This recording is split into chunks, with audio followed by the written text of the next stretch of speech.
festival is also a result of untiring support from individuals and organizations who have given time, guidance, and even resources. Let us welcome one of the key allies in youth empowerment through the arts from the Department of Education, Region 3 Friends, the Regional Education Program Supervisor for Arts of Central Luzon, Region 3, Miss Liza Marie Neri. Palakpakan po natin.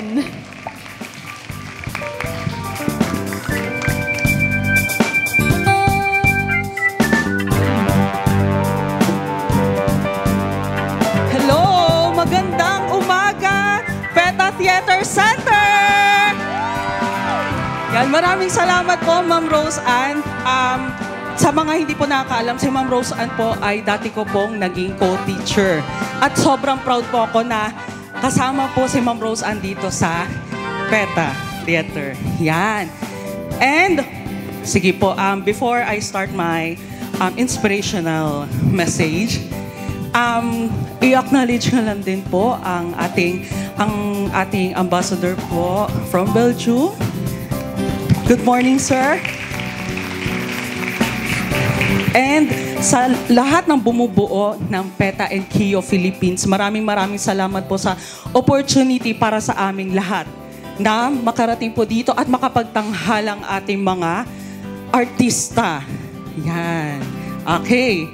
So, to start, I am Liza Marie Neri, the OIC Regional MAPE Supervisor of Central Luzon. And I would like to take this opportunity to give you inspirational message and a challenge. Okay? To start, I am truly blessed and honored to be here po with you to celebrate the arts. Yan. Of your participation in the Goldmine Youth Theater Festival. Nag-enjoy ba kayo? Talaga ba? Nag-enjoy kayo?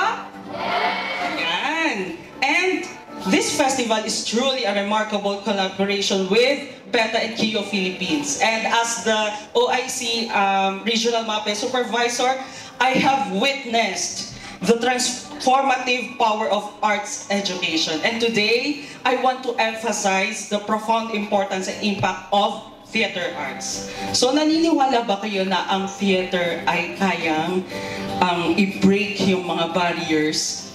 Yes. Tama ba? Tama? Yes. Yan. So kaya rin niyang i-amplify yung marginalized voices. Tama? Yes. And it can foster critical thinking. Tama ba? Yan. And theater arts promote emotional intelligence. So, mas na-express pa natin yung ating sarili. Hindi katulad noon, na noon parang wala tayong mapagsabihan, di ba? Pero ngayon, ito yung naging platform para ma-express natin kung ano yung totoong nararamdaman natin. Tama? Yan. And kayong lahat ng mga estudyanteng artista ng bayan, yan, you are responsible for using your talents to educate, inspire, and uplift others. So hindi natatapos sa inyo ang pagmimina ng ginto sa inyong kalooban. Kundi dapat yung ginto na iyon ay maipasa nyo sa susunod na henerasyon. Okay? Maasahan ba namin iyon? Okay. And sa ating mga gurong artista ng bayan, you play a vital role in nurturing these young artists, guiding them to harness their creativity and passion. Sa inyo nanggagaling yung inspirasyon at kayo, ang minana ninyong ginto ay naipasa na ninyo sa kanila. Ngayon, ang kanilang mininang ginto ay ipapasa din nila sa susunod na henerasyon.